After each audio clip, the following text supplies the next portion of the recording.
Okay, ഇതാണ് setup 2.0. അപ്പോൾ ഇത് ഓൾറെഡി ഞാൻ പല ഗെയിം പ്ലേയിലായിട്ടും അല്ലെങ്കിൽ പല വീഡിയോസിലായിട്ടും ഓൾറെഡി ഇത് നിങ്ങൾ കുറേ കണ്ടിട്ടുണ്ടാവും, അല്ലാതെ ഫസ്റ്റ് ടൈമായിട്ട് റിവീൽ ചെയ്യുമൊന്നുമല്ല.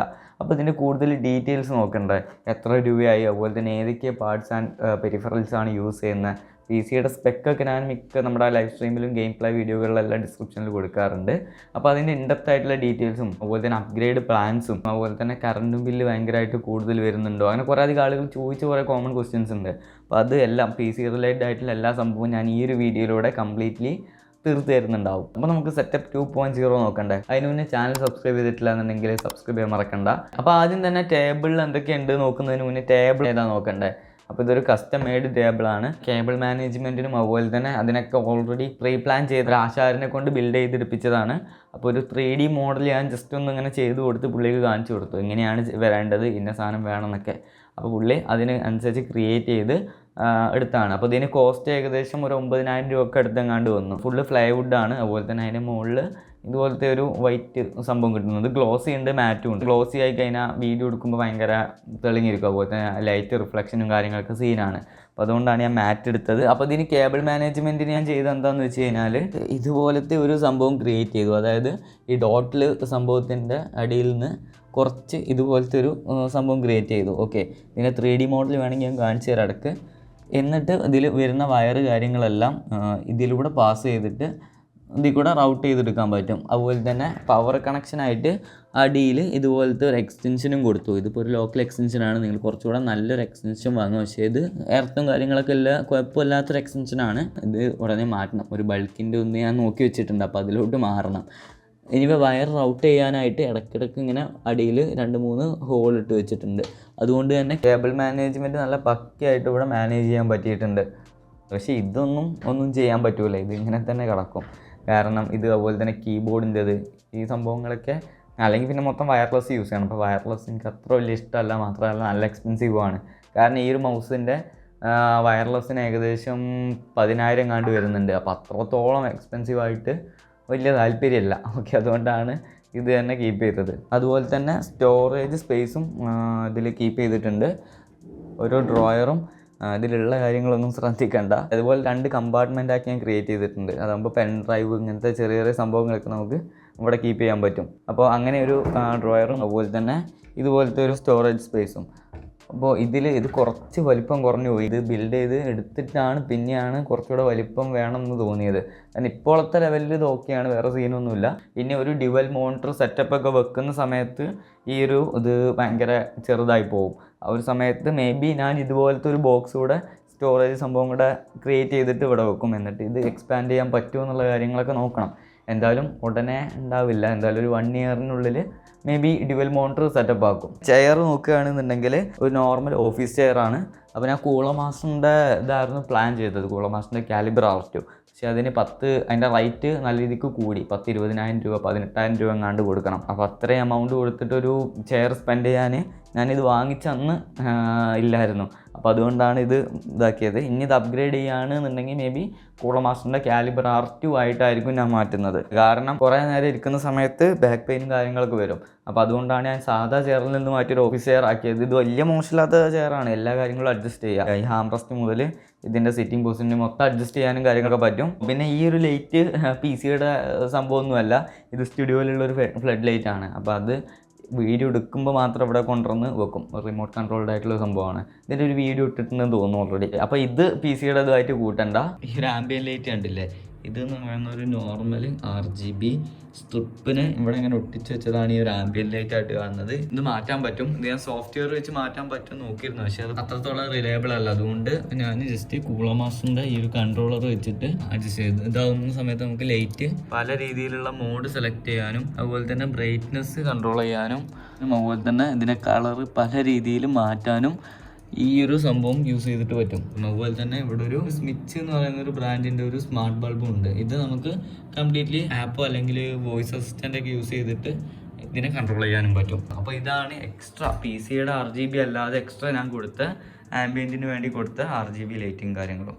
ഇനി നമുക്ക് ടേബിൾ ടോപ്പിൽ എന്തൊക്കെയുണ്ട് നോക്കണ്ടേ. അപ്പോൾ ഈ ഒരു സാധനമൊക്കെ നോക്കുന്നതിന് മുന്നേ മെയിൻ ആയിട്ടുള്ള നമ്മുടെ പി സിയുടെ ഡീറ്റെയിൽസ് നോക്കാം. പ്രോസസ്സർ വന്നിട്ട് Ryzen 5ൻ്റെ 3500. അപ്പോൾ അത് വലിയ സെറ്റപ്പ് പ്രോസസ്സറൊന്നും അല്ല, കുറച്ച് ലോ എൻഡ് ആയിട്ടുള്ള സാധനമാണ്. അത് വാങ്ങിച്ച സമയത്ത് അന്ന് അത്യാവശ്യം ഡീസൻ്റ് ആയിട്ടുള്ള സാധനമാണ്. അത് കഴിഞ്ഞിട്ടാണ് 5000 സീരീസും കാര്യങ്ങളെല്ലാം വന്നത്. പിന്നെ ഗ്രാഫിക് കാർഡ് നോക്കുകയാണെന്നുണ്ടെങ്കിൽ MSIയുടെ 1660 സൂപ്പറാണ്. ഓക്കെ, RTX 3050യുടെ പെർഫോമൻസിനടുത്ത് വരും. ജസ്റ്റ് ബെഞ്ച് മാർക്ക് നോക്കിയാൽ മതി. ഏകദേശം അത്ര അടുത്ത് പെർഫോമൻസ് വരുന്ന ഒരു പവർഫുൾ ആയിട്ടുള്ള ഒരു 6GB GDDR6 വരുന്ന ഒരു OC എഡിഷൻ ഗ്രാഫിക് കാർഡാണ്. ഈ ഇടയാണ് ഇത് മാറ്റിയത്, കാരണം എൻ്റെ മുന്നത്തെ 1060 കാർഡ് അടിച്ചുപോയി.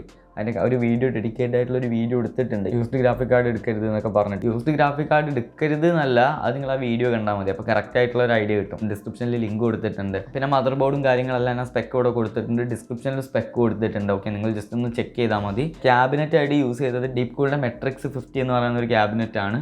ഇത് ഇൻക്ലൂഡഡ് 4 ARGB ഫാൻസ് വരുന്ന ഒരു ക്യാബിനറ്റ് ആണ്. ഇന്ന് ഇതിൻ്റെ മാർക്കറ്റ് വാല്യൂ 7000 രൂപ എങ്ങാണ്ടുണ്ട്. അപ്പോൾ അത്ര എക്സ്പെൻസീവ് ആയിട്ടുള്ള ഒരു ക്യാബിനറ്റ് കൊടുക്കണ്ട, കാരണം ഇത് എനിക്ക് നല്ലൊരു ഡീലിലാണ് കിട്ടിയത്. ഇത് കേരളത്തിൽ തന്നെയുള്ള ഒരു നെക്സ്റ്റ് ഫോർസ് എന്ന് പറഞ്ഞിട്ടുള്ള ഒരു ഷോപ്പ് നമ്മളെ കുറേ സപ്പോർട്ട് ചെയ്തുകൊണ്ടാണ് ഞാൻ ഈ ഒരു ക്യാബിനറ്റ് അന്ന് എടുത്തത്. അതുപോലെ തന്നെ ഈ ഒരു PC സെറ്റപ്പ് 2.0 ചെയ്യാനായിട്ട് കുറേ അധികം പ്രമുഖ PC ഷോപ്പും അതുപോലെ തന്നെ ഡീലേഴ്സ് നമ്മളെ ഹെൽപ്പ് ചെയ്തിട്ടുണ്ട്. അതിലെടുത്ത് പറയേണ്ട ആളുകൾ നെക്സ്റ്റ് ഫോർസ്, അതുപോലെ തന്നെ IT ഹട്ടിലെ ഫസൽ ബ്രോ, പിന്നെ ബാംഗ്ലൂർ SP റോഡിലുള്ള ഒരു സൂപ്പർ കമ്പ്യൂട്ടേഴ്സ് എന്ന് പറഞ്ഞിട്ടുള്ള ഒരു സ്ഥാപനം. ഇവരൊക്കെയാണ് മെയിനായിട്ട് ഹെൽപ്പ് ചെയ്തത്. അതിൽ മെയിനായിട്ട് എനിക്ക് ഭയങ്കര ഹെൽപ്പായിട്ട് തോന്നിയത് സൂപ്പർ കമ്പ്യൂട്ടറാണ്, കാരണം ഈ ഒരു മൗസ് കംപ്ലീറ്റ്ലി അവർ സ്പോൺസർ ചെയ്തതാണ്. അപ്പോൾ ഹെൽപ്പ് ചെയ്ത എല്ലാവർക്കും താങ്ക് യു സോ മച്ച്. പിന്നെ ഞാൻ ഈ ഒരു ഓപ്പൺ ബോക്സ് പരിപാടിയൊക്കെ ചെയ്യുന്നതുകൊണ്ട് തന്നെ കീബോർഡ് ആയാലും അതുപോലെ തന്നെ ഹെഡ്സെറ്റ് ആയാലും പിന്നെ ഈ ഗെയിം പാഡ് പോലും എനിക്ക് അത്യാവശ്യം നല്ലൊരു ഡീലിന് എടുക്കാൻ പറ്റി, ഞാൻ തന്നെ സെല് ചെയ്യുന്ന പരിപാടിയൊക്കെ ആയതുകൊണ്ട്. ഇതിൻ്റെ പെർഫോമൻസ് എത്രത്തോളം വരുന്നുണ്ട് എന്നുള്ളത് നോക്കുന്നതിന് മുന്നേ ബാക്കിയുള്ള നമ്മുടെ പെരിഫറൽസ് കാര്യങ്ങളൊക്കെ നോക്കണ്ടേ. അപ്പോൾ മോണിറ്ററായിട്ട് ഞാൻ യൂസ് ചെയ്യുന്നത് പണ്ടത്തെ PC യൂസ് ചെയ്ത സാംസങ്ങിൻ്റെ SR35 എന്ന് പറയുന്ന 22 ഇഞ്ച് മോണിറ്ററാണ്. അപ്പോൾ എന്തുകൊണ്ട് ഇപ്പോഴും 22 ഇഞ്ചിൽ സ്റ്റിക്ക് ഓൺ ചെയ്യുന്നത് വെച്ച് കഴിഞ്ഞാൽ, ഇത് മാറ്റിയാണെന്നുണ്ടെങ്കിൽ ഇത് ഞാൻ കൊടുത്തിട്ട് വേറെ മോണിറ്റർ വാങ്ങണം. എൻ്റെ പ്ലാൻ എന്താണെന്ന് വെച്ച് കഴിഞ്ഞാൽ, ഇതൊരു സെക്കൻഡറി മോണിറ്ററായിട്ട് മോണിറ്റർ ആം കൊടുത്തിട്ട് ഇവിടെ വെക്കുക, എന്നിട്ട് ഇവിടെ ഒരു മെയിൻ 24 അല്ലെങ്കിൽ 27 ഇഞ്ചിൻ്റെ ഒരു കേർവ്ഡ് മോണിറ്റർ കൊടുക്കാനാണ് പ്ലാന്. അതൊരു പ്രീമിയം മോണിറ്റർ ആക്കാനാണ് പ്ലാന്. അത് മേ ബി ഒരു 1 ഇയറിൻ്റെ മുന്നേ തന്നെ, ഒരു 5 മന്ത്സ് അടുത്ത് ആ ഒരു ലെവലിലോട്ട് ഞാനത് അപ്ഗ്രേഡ് ചെയ്യും. മറ്റേ സ്ട്രീം ചെയ്യുമ്പോൾ കമൻറ്റ് വായിക്കാൻ അതിനൊന്നുമല്ല, ഞാൻ മെയിനായിട്ട് സ്പെക്ക്, അതായത് ഇപ്പോൾ നിങ്ങളൊരു കസ്റ്റമർ എന്നോട് ഇന്ന PC വേണമെന്ന് പറഞ്ഞൊരു സ്പെക്ക് ചോദിച്ചു കഴിഞ്ഞാൽ അത് ഇടുന്ന ഒരു സോഫ്റ്റ്വെയർ ഉണ്ട്, അല്ലെങ്കിൽ അത് ചെയ്യുന്ന ഒരു പരിപാടി ഉണ്ട്, ഞാൻ തന്നെ ക്രിയേറ്റ് ചെയ്തെടുത്താണ്. അപ്പോൾ അതിന് കുറച്ചുകൂടെ ഹെൽപ്ഫുൾ ആയിട്ടുള്ള സംഭവമായിരിക്കും ഡ്യുവൽ മോണിറ്റർ സെറ്റപ്പ്. അപ്പോൾ അത് അങ്ങനെ ചെയ്യണമെന്നുണ്ടെങ്കിൽ ആദ്യം ഈ ഒരു ടേബിൾ കുറച്ചുകൂടെ വലിപ്പം കൂട്ടണം, അത് കുറച്ച് എക്സ്പെൻസീവ് ആയിട്ട് നിൽക്കും. അതുകൊണ്ടാണ് കുറച്ചൊന്നും ഇങ്ങനെ ചവിട്ടി വെച്ചേക്കുന്നത്. പിന്നെ കീബോർഡായിട്ട് യൂസ് ചെയ്യുന്നത് HyperXൻ്റെ ഒരു നീണ്ട പേരായിരുന്നു, ഒറ്റ മിനിറ്റ് ഞാൻ നോക്കട്ടെ. HyperXൻ്റെ അലോയ് ഒറിജിൻ റെഡ് സ്വിച്ച് വരുന്നൊരു കീബോർഡാണ്. അപ്പോൾ ഇതിൻ്റെ വീഡിയോ ഞാൻ ഓൾറെഡി ഇട്ടിട്ടുണ്ട്, അതിൻ്റെ ലിങ്ക് ഞാൻ ഡിസ്ക്രിപ്ഷനിൽ കൊടുത്തിട്ടുണ്ട്. റെഡ് സ്വിച്ച് ആയിട്ട് വരുന്ന കീബോർഡാണ്, ഭയങ്കര സ്മൂത്ത് ആയിട്ടുള്ള സംഭവമാണ്. അതുപോലെ തന്നെ ഇതിൻ്റെ ഒരു സോഫ്റ്റ്വെയർ ഉണ്ട്, ഇത് വെച്ചിട്ട് അതിൻ്റെ ലൈറ്റ് കാര്യങ്ങളൊക്കെ സിങ്ക് ചെയ്യാൻ പറ്റും. ഇതിൻ്റെ ബ്രൈറ്റ്നസ് മാക്സിമം കൂട്ടിക്കഴിഞ്ഞാൽ കണ്ണടിച്ചു പോവും, അങ്ങനെ തരത്തിലുള്ള ബ്രൈറ്റ്നസ് ആണ് ഇതിന്. സാധാരണ ഒരു മീഡിയം ലെവലിലാണ്, ഒരു ഭാഗമൊക്കെയാണ് വെക്കൽ. ഫുള്ളാക്കി കഴിഞ്ഞാൽ കണ്ണടിച്ചു പോകുന്ന തരത്തിലുള്ള ലൈറ്റാണ്. ഇതിൻ്റെ പ്രൈസ് വന്നിട്ട് ഏകദേശം 10000 രൂപയ്ക്ക് അടുത്ത് വരുന്നുണ്ട്. മൗസ് നോക്കുകയാണെന്നുണ്ടെങ്കിൽ ലോജിടെക്കിൻ്റെ G502 ഹീറോ എന്ന് പറയുന്ന ഒരു മൗസാണ്. അടിപൊളി മൗസ് എന്ന് പറഞ്ഞു കഴിഞ്ഞാൽ അടിപൊളി മൗസാണ്, കാരണം ഇതിൽ കാണുന്നിടത്തൊക്കെ സ്വിച്ചാണ്. ഇതിൻ്റെ സ്ക്രോൾ വീല് ജസ്റ്റ് സ്പിന്നർ പോലെ ഇങ്ങനെ കറക്കാനും പറ്റും. ഭയങ്കര ഫീച്ചർ റിച്ച് ആയിട്ടുള്ള ഒരു മൗസാണ്. നിങ്ങളൊരു എഡിറ്റർ ആണെന്നുണ്ടെങ്കിൽ ഈ ഒരു മൗസ് വാങ്ങുന്നത് ഭയങ്കര വെർത്തായിരിക്കും. ഇതിൻ്റെ ഒരു ഡെഡിക്കേറ്റഡ് വീഡിയോ നിങ്ങൾ ഉറപ്പായിട്ടൊന്ന് കാണുക, ലിങ്ക് ഞാൻ ഡിസ്ക്രിപ്ഷനിൽ കൊടുത്തിട്ടുണ്ട്. പിന്നെ ഭയങ്കര കംഫർട്ടുമാണ് യൂസ് ചെയ്യാനൊക്കെ ആയിട്ട്. അതിൻ്റെ ഗെയിമിങ്ങിനാണെങ്കിൽ ഗെയിമേഴ്സിനൊക്കെ പറ്റിയ കുറേ അധികം ഫീച്ചേഴ്സും കാര്യങ്ങളും ഉണ്ട്. അത്യാവശ്യം നല്ല റൈറ്റും ഉണ്ട്, എന്നാലും കുഴപ്പമില്ല, കാരണം ഈ ഒരു റൈറ്റ് കൊടുത്തു കഴിഞ്ഞാലും നിങ്ങളൊരു പ്രൊഫഷണൽ എഡിറ്ററോ ഗെയിമറൊക്കെ ആണെന്നുണ്ടെങ്കിൽ നല്ല രീതിക്ക് യൂസ്ഫുൾ ആവും. ലോജിടെക്കിൻ്റെ ആയതുകൊണ്ട് തന്നെ റിലയബിൾ ആയിട്ടുള്ള സാധനമാണ്. ജസ്റ്റ് ഒരു എക്സാമ്പിൾ, ഒരു പ്രീമിയറിലൊരു പ്രോജക്റ്റ് ഓപ്പൺ ചെയ്ത് നിങ്ങൾക്ക് കാണിച്ചു തരാം എത്രത്തോളം നൈസ് ആണെന്നുള്ളത്. ജസ്റ്റ് നിങ്ങൾക്ക് കട്ട് ചെയ്യണമെന്നുണ്ടെങ്കിൽ ഇങ്ങനെ ഇവിടെ കൊണ്ടുവന്ന് കട്ട് ചെയ്യുന്നു വേണ്ട, പ്രീമിയർ യൂസ് ചെയ്യുന്ന ആളുകൾക്കറിയാം അതിൻ്റെ ഇടങ്ങാറ്. അപ്പോൾ ഈ കയ്യിൽ നിങ്ങൾക്ക് മൗസ് ഫുൾ ടൈം പിടിച്ചുകൊണ്ട് ഇതിന്മേൽ തന്നെ കട്ട് ചെയ്യാനും അതുപോലെ തന്നെ ഡിലീറ്റ് ചെയ്യണമെന്നുണ്ടെങ്കിൽ ഡിലീറ്റ് ചെയ്യുക. അങ്ങനെ കുറേ അധികം ഫീച്ചേഴ്സ് നിങ്ങൾക്ക് ഇതിൽ പറ്റും. അതുപോലെ തന്നെ ജസ്റ്റ് ഇത് യൂസ് ചെയ്തിട്ട് അങ്ങോട്ടും ഇങ്ങോട്ടും ടൈം ലൈനിനെ കൺട്രോൾ ചെയ്യാനും പറ്റും. ഈ ഒരു മൗസ് ഉണ്ടായതുകൊണ്ട് തന്നെ പ്രീമിയർ എഡിറ്റിങ്ങും പരിപാടിയൊക്കെ ഭയങ്കര ടൈം സേവ് ചെയ്യാൻ പറ്റിയ ഒരു സാധനമാണ് ഈ മൗസ്. പിന്നെ ഹെഡ്സെറ്റ് നോക്കുകയാണെന്നുണ്ടെങ്കിൽ HyperXന്റെ ക്ലൗഡ് കോർ 7.1 എന്ന് പറയുന്നിട്ടുള്ളൊരു ഹെഡ്സെറ്റ് ആണ്. എഡിറ്റിങ്ങിനായാലും ഗെയിമിങ്ങിനായാലും അടിപൊളിയായിട്ട് യൂസ് ചെയ്യാൻ പറ്റിയ ഒരു ഹെഡ്സെറ്റ് ആണിത്. മൈക്ക് ക്വാളിറ്റി ആണെങ്കിലും അത്യാവശ്യം കുഴപ്പമില്ലാത്തൊരു മൈക്ക് ക്വാളിറ്റി ഇതിനുണ്ട്. നമ്മുടെ ഏതെങ്കിലുമൊക്കെ ലൈവ് എടുത്ത് നോക്കിയാൽ മതി ഇതിൻ്റെ മൈക്ക് ക്വാളിറ്റി അറിയണമെന്നുണ്ടെങ്കിൽ. അത്യാവശ്യം കുറച്ച് എക്സ്പെൻസീവ് ആണ്, ഒരു 6,000-6,500 രൂപ എങ്ങാണ്ട് വരും. ഇത് ഞാൻ ഓപ്പൺ ബോക്സ് ആയിട്ട് എടുത്ത് തന്നെയാണ്. കുറേ കാലമായി ഇത് യൂസ് ചെയ്യുന്നത്. ഇതുവരെയായിട്ടും ഇതിൻ്റെ ഡെഡിക്കേറ്റഡ് വീഡിയോ ഇട്ടിട്ടില്ല, മിക്കവാറും ഇപ്പോൾ അടുത്ത് ഇടുന്നുണ്ടാവും. പക്ഷേ ഇതിൻ്റെ ഒരു ഡിസഡ്വാൻറ്റേജ് പറയാനായിട്ട് ഇത് ഈ ഒരു എയർ കപ്പായിട്ട് വരുന്ന സംഭവം ലെതറാണ്. അപ്പോൾ ഈ ലെതർ ഇങ്ങനെ പൊളിഞ്ഞ് വരുന്ന ഒരു സംഭവമുണ്ട്. അപ്പോൾ ഇതിങ്ങനെ പൊളിഞ്ഞ് വന്നാൽ അത് മാറ്റണം. ഇത് മാറ്റണം എന്നുണ്ടെങ്കിൽ ഏകദേശം 2,000-2,500 രൂപ എങ്ങാണ്ട് വരും HyperXന്റെ ഒറിജിനൽ വാങ്ങണം എന്നുണ്ടെങ്കിൽ. പക്ഷേ ഭയങ്കര കംഫർട്ടാണ് കേട്ടോ. അപ്പോൾ അങ്ങനെ വെച്ച് കഴിഞ്ഞാൽ എത്ര നേരം ഇരുന്ന് കഴിഞ്ഞാലും ഇറിറ്റേറ്റിംഗ് ഉണ്ടാവില്ല. ഭയങ്കര നൈസായിട്ടുള്ളൊരു ഹെഡ്സെറ്റാണ്. പിന്നെ അതിൻ്റെ ഒപ്പം തന്നെ ഏതൊരു ലോക്കൽ 1,500 രൂപക്ക് എന്തോ കിട്ടുന്ന ഒരു ആമസോണിൽ ഇതാക്കിയ സ്റ്റാൻഡ് വാങ്ങിച്ചിട്ടുണ്ട്. പിന്നെ ഒരു എക്സ്റ്റെൻഡ് മൗസ് പാഡ് യൂസ് ചെയ്യുന്നുണ്ട്. ഇത് റെഡ് ഗിയറിൻ്റെ ഏതൊരു 1,600 രൂപക്ക് എന്തോ കിട്ടിയൊരു എക്സ്റ്റെൻഡ് മൗസ് പാഡാണ്. പിന്നെ ഈ ഒരു കൺട്രോളറും യൂസ് ചെയ്യുന്നുണ്ട്. പല ഗെയിം പ്ലേ വീഡിയോയിലും ചോദിച്ചിട്ടുണ്ട് ഏതാ കൺട്രോളറെന്ന്. അപ്പോൾ ഇത് റെഡ് ഗിയറിൻ്റെ പ്രോ വയർലെസ് എന്ന് പറഞ്ഞിട്ടുള്ളൊരു കൺട്രോളറാണ്. അത്യാവശ്യം ഈ ഒരു പ്രൈസിന് ഒരു 1,000-1,500 എങ്ങാണ്ടാണ് വരുന്നത്. ഓപ്പൺ ബോക്സ് ആണെങ്കിൽ 1000-ന് കിട്ടും. അപ്പോൾ ഈ ഒരു പ്രൈസിന് വെച്ച് ഏറ്റവും നല്ലൊരു വയർലെസ് കൺട്രോളറാണിത്. പിന്നെ ഇവിടെ നിങ്ങൾ വേറൊരു ചെറിയൊരു പെട്ടി കാണുന്നുണ്ടാവും. ഇത് OnePlusന്റെ നോഡ് ഇയർബഡാണ്. അപ്പോൾ നമ്മുടെ മുന്നത്തെ വീഡിയോ ഇതിൻ്റെ ഒരു ഫസ്റ്റ് ഇംപ്രഷൻ ആയിരുന്നു. അപ്പോൾ ഇത് തുറന്ന് കാണിച്ചു തന്നാൽ മേ ബി ഇത് കണക്റ്റ് ആവും. അപ്പോൾ ഇതാണ് സാധനം. ആ വീഡിയോ കണ്ടാൽ മതി കൂടുതൽ ഡീറ്റെയിൽസ് അറിയണമെന്നുണ്ടെങ്കിൽ. പിന്നെ സ്പീക്കറായിട്ട് യൂസ് ചെയ്യുന്ന ഞാൻ പണ്ട് യൂസ് ചെയ്ത സെബ്രോണിക്സിൻ്റെ ട്രാൻസ്ഫോമറോ ബാരിയർ എന്ന് പറഞ്ഞിട്ടുള്ളൊരു സ്പീക്കറാണ്. ഇതിന് മറ്റേ ലൈറ്റ് ഒക്കെ ഉണ്ടായിരുന്നു, അതൊക്കെ ഞാൻ കസ്റ്റം ചെയ്ത് അതൊക്കെ ഒഴിവാക്കി. പിന്നെ ആ സ്പീക്കർ വലിയ രീതിക്ക് യൂസ് ചെയ്യാറില്ല, ഹെഡ്സെറ്റും കാര്യങ്ങളുണ്ടായതുകൊണ്ട്. ജസ്റ്റ് യൂട്യൂബിൽ വീഡിയോ കാണാനും അങ്ങനത്തെ സംഭവങ്ങൾക്ക് മാത്രം സ്പീക്കർ യൂസ് ചെയ്യുക. അപ്പോൾ അത് ഹൈ ക്വാളിറ്റി ആയിട്ടുള്ള സംഭവം വേണ്ടാത്തതുകൊണ്ട് ഇത് തന്നെ ഇപ്പോഴും യൂസ് ചെയ്യുന്നു. പിന്നെ പെരിഫറൽസിൽ പറയാൻ മറന്നൊരു കാര്യമുണ്ട്. ഈ ഒരു സംഭവമൊന്നുമല്ല ഈ ഒരു സാധനം.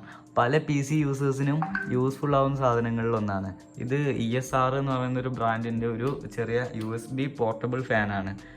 അത്യാവശ്യം ചാർജ് ചെയ്ത് യൂസ് ചെയ്യാൻ പറ്റിയ ഒരു ഫാന്. 3 സ്പീഡ് ലെവൽ ഇതിലുണ്ട്. അത്യാവശ്യം കുഴപ്പമില്ലാത്ത ഡീസൻറ്റ് ബാറ്ററി ബാക്കപ്പ് ഒക്കെ കിട്ടും. ഇതെന്തിനാണ് യൂസ് ചെയ്യാന്ന് വെച്ച് കഴിഞ്ഞാൽ, എനിക്ക് ഇവിടെ ഇങ്ങനെ വെച്ച് കഴിഞ്ഞാൽ PC യൂസ് ചെയ്യുന്ന ആളുകൾക്ക് അറിയാം, കൈ പെട്ടെന്ന് വിയർക്കുന്ന ആളുകളുണ്ടാവും. പ്രത്യേകിച്ച് മൗസ് യൂസ് ചെയ്യുമ്പോൾ കൈ വിയർക്കുന്ന ആളുകൾക്ക് ഭയങ്കര ഇറിറ്റേറ്റിംഗ് ആണ്. അപ്പോൾ അവർക്ക് ഈ ഒരു ഫാൻ വാങ്ങിച്ച് ഇതിൻ്റെ ഫാസ്റ്റ് സ്പീഡിൽ ഇട്ട് വെച്ച് കഴിഞ്ഞാൽ സൗണ്ടും ഉണ്ടാവില്ല, അത്യാവശ്യം ആ ഇറിറ്റേഷന് മാറിക്കിട്ടും ചെയ്യും. 1,300 രൂപ എങ്ങാണ്ട് ഉണ്ട് ഫാനിന്. എന്നാലും ഭയങ്കര വെറുത്താണ്. ആ ഒരു പൈസ സ്പെൻഡ് ചെയ്ത് കഴിഞ്ഞാൽ നിങ്ങൾക്ക് വെറുതെ ആയിന്ന് ഫീൽ ചെയ്യൂല. കാരണം PC യൂസ് ചെയ്യുന്ന ആളുകൾക്ക് അതിൻ്റെ ആ ഒരു ഇത് മനസ്സിലാവുള്ളൂ. പിന്നെ എല്ലാവർക്കും ഡൗട്ട് ഉണ്ടാവും ഇതെന്താ സംഭവം എന്ന്. അപ്പോൾ ഇത് സെപ്പറേറ്റ് വാങ്ങാൻ കിട്ടും. നമ്മുടെ മൗസിൻ്റെ വയറ് ഫ്രിക്ഷൻ ഒഴിവാക്കാൻ വേണ്ടിയിട്ട് സെപ്പറേറ്റ് വാങ്ങാൻ കിട്ടും. ഇത് ഞാൻ ഒരു പണ്ടത്തെ സ്പീക്കറിൻ്റെ സ്റ്റാൻഡ് ഉണ്ടായിരുന്നു, അപ്പോൾ അതുമായിട്ട് കസ്റ്റമൈഡ് ചെയ്തൊരു സാധനമാണ്. അതിന് പേരെന്താ നിങ്ങൾക്ക് കറക്റ്റ് അറിയില്ല, എന്തൊരു പേര് പറയും. അത് ഈ ഒരു മൗസിൻ്റെ വയറ് ഈ ഫ്രിക്ഷന് കുറയാൻ വേണ്ടിയിട്ട് യൂസ് ചെയ്യുന്ന സാധനമാണ്. അപ്പോൾ ഇതാണ് നമ്മുടെ ഓവറോൾ PC സെറ്റപ്പ് 2.0 എന്ന് പറയുന്നത്. അപ്പോൾ ഇതിന് എത്ര രൂപയായി എന്ന് അറിയണ്ടേ? ഞാൻ ഒരൊറ്റ ദിവസം കൊണ്ട് പോയിട്ട് ഇതെല്ലാം വാങ്ങിച്ചതൊന്നുമല്ല, പല ഘട്ടങ്ങളിലായിട്ട് അപ്ഗ്രേഡ് ചെയ്ത് വന്നതാണ്. അപ്പോൾ ഇതൊരു കറക്റ്റ് ആയിട്ടുള്ള റേറ്റ് പറയാൻ പറ്റൂല എന്നുണ്ടെങ്കിലും ഞാൻ ഏകദേശം സ്പെൻഡ് ചെയ്തത് ഒരു 1 ലാഖിന് മുകളിലോ അല്ലെങ്കിൽ അടുത്തായിട്ട് ഞാൻ ഇതിന് സ്പെൻഡ് ചെയ്തിട്ടുണ്ട് ഈ ഒരു സെറ്റപ്പിന് മൊത്തമായിട്ട്. നിങ്ങളിപ്പോൾ ഇതൊരു മൊത്തത്തിൽ പുതിയത് വാങ്ങുകയാണെന്നുണ്ടെങ്കിൽ 1,30,000 രൂപയ്ക്ക് അടുത്ത് വരും. 30,000 വരില്ല, 1,21,000-1,22,000 എങ്ങാണ്ട് വരും. പക്ഷേ ഈ ഒരു PC റെക്കമെൻഡഡ് അല്ല. കാരണം ഈ ഒരു പ്രോസസ്സറിൻ്റെ റേറ്റിന് തന്നെ ഇന്ന് അതിലാറ് പെർഫോമൻസ് കൂടിയ പ്രോസസ്സർ അവൈലബിൾ ആണ്. പക്ഷേ ഞാൻ ഇത് എടുത്ത സമയത്ത് ഇതായിരുന്നു ബെസ്റ്റ്, അതുകൊണ്ടാണ് ഇത് എടുത്തത്. അതേപോലെ തന്നെ ഞാൻ എസ്തെറ്റിക്കിന് കുറേ ഇമ്പോർട്ടൻസ് കൊടുത്തിട്ടുണ്ട്. പ്രീമിയം കീബോർഡ്, മൗസ്, ഹെഡ്സെറ്റ് ഇതൊക്കെ പ്രീമിയം ആയിട്ട് യൂസ് ചെയ്തു. അതുപോലെ തന്നെ 9,000 രൂപയ്ക്ക് അടുത്ത് ഒരു ടേബിൾ കസ്റ്റം ചെയ്തെടുത്തു. അപ്പോൾ ഈ ഒരു എമൗണ്ടൊക്കെ ശരിക്കും വേണ്ട ആവശ്യമില്ല. പക്ഷേ എൻ്റെ കാര്യം നോക്കുകയാണെന്നുണ്ടെങ്കിൽ PC പവർഫുൾ ആവുന്നതിലുപരി എനിക്ക് ഈ ഒരു സംഭവങ്ങളും കൂടെ വേണം, എന്നാലേ എൻ്റെ വർക്ക് കാര്യങ്ങൾ കുറച്ചുകൂടെ എളുപ്പമാക്കാൻ പറ്റുള്ളൂ.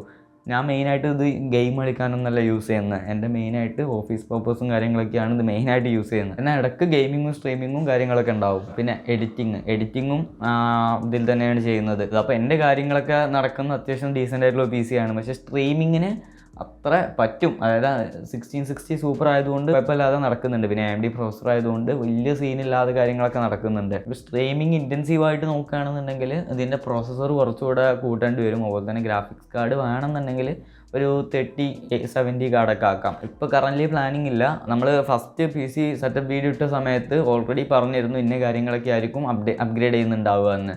അതിലാറെ കുറച്ചുകൂടെ ബെറ്റർ ആയിട്ടാണ് അപ്ഗ്രേഡ് ചെയ്തത്.